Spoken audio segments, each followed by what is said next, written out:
Speaker Mike Johnson on Tuesday asserted that the War Powers Act is unconstitutional, pushing back forcefully against the lawmakers in both parties who are invoking the law in an effort to block President Trump from further military action in Iran.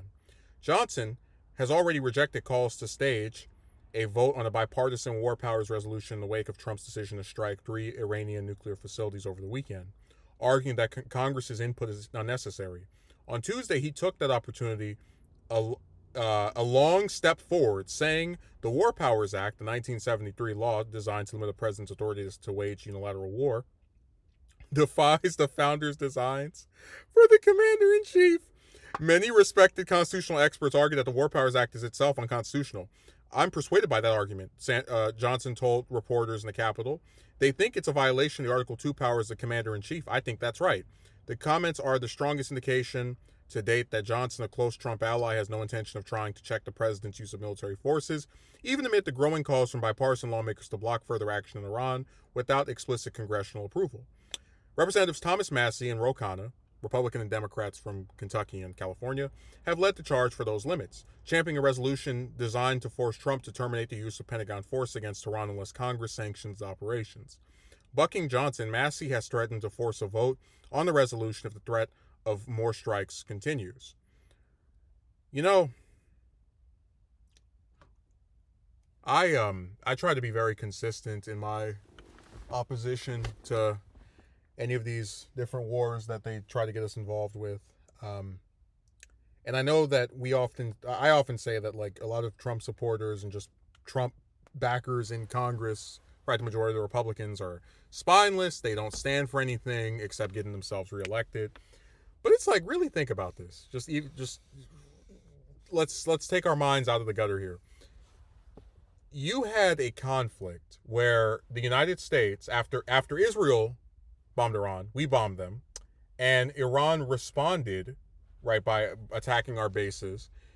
And Iran's one act of aggression towards us was, again, in response to our decision to follow Israel's lead by attacking Iran. And you have the Speaker of the House, who is supposed to be, right, the premier congressman. This is supposed to be the symbol of one of the two chambers of Congress. He says, "Oh, that resolution that was designed to limit president's authority to wage unilateral war, that's unconstitutional. Trump can do whatever he wants. He can just, if he wants to bomb a country because one of our allies decided to, and possibly escalate this to the point where we're sending more bombs or sending troops. Yeah, go ahead. It's all right. It's fine." And that's what's so scary. Like when people they go around saying, "Oh, Trump thinks he's a king, dictator, yada yada." It's like when you see members of Congress, the people again elected to stop any president, regardless of what party they're in, from doing things which are unconstitutional, like starting an illegal offensive war.